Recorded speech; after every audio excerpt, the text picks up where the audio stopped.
تذكر يوما كنت تعانق دمعة الفكر تناجي الله في صبر وترجو رحمة تسري فعاش القلب إخلاصا وصرت تحوم كالطير تحلق في ثقافات وتنهل من ربى الخير ترى ما زلت تذكرها وتذكر روعة الذكر فيهدي القلب ألحانا شذاها يفوح بالصدر ويصفو العلم راقراقا ويسقي دوحة العمر فيمحو الكون ظلمته وتشرق بسمة الفجر.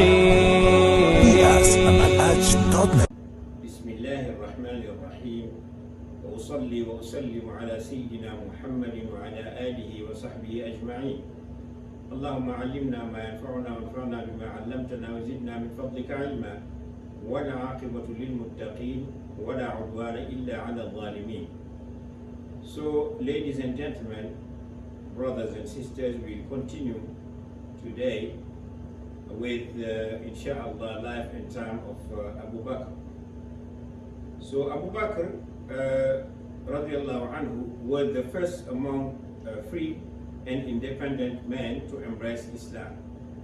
Ibrahim al-Nakhai, Hassan ibn Thabit, Ibn Abbas and Asma bint Abu Bakr said, the first man to embrace Islam was Abu Bakr. Yusuf ibn Yaqub al-Majishun said, I remember my father and our sheikhs, Muhammad ibn al-Munkadir, Rabi'a Abdul Rahman, Salih ibn Kaysan, and also Sa'd ibn Ibrahim, and Uthman ibn Muhammad al-Akhnas. They had no doubt that the first to embrace Islam was Abu Bakr. It was also narrated that Ibn Abbas radiallahu anhu said, the first one to pray was Abu Bakr. He quoted some lines of poetry by Hassan ibn Thabit to support that. Different scholars have discussed how Abu Bakr embraced Islam and whether he was the first one to become a Muslim. Some of them have stated that definitively, whilst others are of the view that either Ali ibn Abi Talib or Zayd ibn Haritha was the first one to become a Muslim. Imam Ibn Kathir, may Allah have mercy on him, reconciled these different opinions by saying, the way to reconcile all these views is to say that Khadija was the first among women to become a Muslim. The first young man to become a Muslim was Ali ibn Abi Talib, who was below the age of puberty, according to the well-known view. At that time, these people were the members of the Prophet's household. The first free man to become a Muslim was Abu Bakr as-Siddiq, and his coming to Islam was very beneficial because he was a respected, prominent figure who was held in high esteem by the Quraysh. He was a wealthy man and a caller to Islam who was well liked. He spent money in accordance with the pleasure of Allah and His Messenger. Then he said, according to his biographies, the Prophet Muhammad sallallahu alaihi wasallam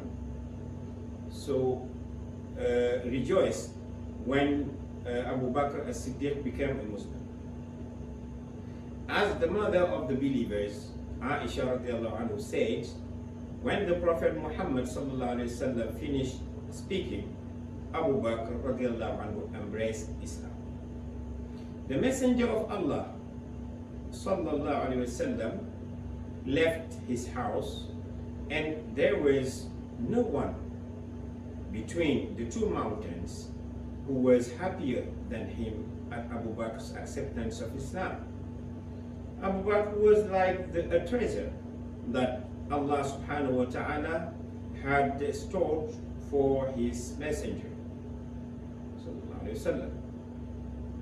The easygoing nature that Allah had bestowed upon him, Abu Bakr as-Siddiq, made him approachable. He was able to get along with people easily and vice versa. His easygoing nature was to make people like him. He was the one about whom the Prophet Muhammad said, the most compassionate for my ummah, towards my ummah, is Abu Bakr, an authentic hadith recorded by At-Tirmidhi. For the Arabs, the knowledge of genealogy and history were the most important kinds of knowledge. Abu Bakr as-Siddiq had a great deal of such knowledge, as said previously.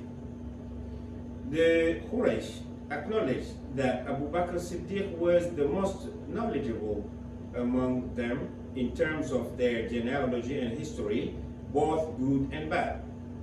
The educated class used the frequent gathering of Abu Bakr as-Siddiq to learn from him the knowledge that no one else possessed in such abundance and depth. For that reason, bright and intelligent young men constantly frequented his gatherings. They were intellectual and educated elites who felt delighted to receive the knowledge from him. This was another aspect of his greatness. The mercantile class and the wealthy men in Mecca also frequented the gathering of a Siddiq. Although he was not the foremost merchant in Mecca, he was one of the most famous. Therefore, people with business interests would seek him out. Due to his kindness and cordial attitude, ordinary people always frequented his house, for he was hospitable and gentle. He enjoyed receiving guests and felt at ease with them. Thus, all classes of the society of Mecca had their share of Abu Bakr's time. His literary, intellectual, and social standings in the society of Mecca was great indeed. Thus, when he actually invited people to Islam, the crème de la crème among the people responded to his call. So, ladies and gentlemen, we stop here, inshallah. Until next time, wa sallallahu ala sayyidina Muhammadin wa ala alihi wa sahbihi ajma'in. Good.